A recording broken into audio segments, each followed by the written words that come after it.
Биікке ұмтылып құш жетпеген, басса тұрса қолынан іш кетпеген. Экспорттық жұмғалдың ұйғырытын, елге жақты ежекевіз айым деген.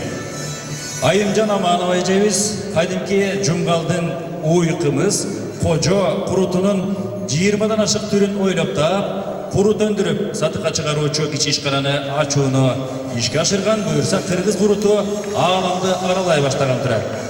Жылдың Қырғыздағы номинациясы менен Айымжан Аманова алдыңыздарда. Чалық бастан қанын жанын дүрбөтеп, чалғыдай құрч іші менен сүрлөтеп, атбашылық Аттоқуров Бақтыбек тақыр жерде базар қылды гүлдетіп.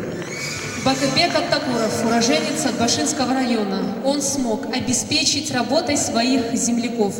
Открыв рынок, он создал новые рабочие места. Бакытбек Аттакуров награждается в номинации «Лучший руководитель года». Аплодисменты. Жол ел арасынан шыққан жыл мықтыларын сыйлау үшін республикабыздың батыры академик Металип Мамытов ағаны шақырамыз.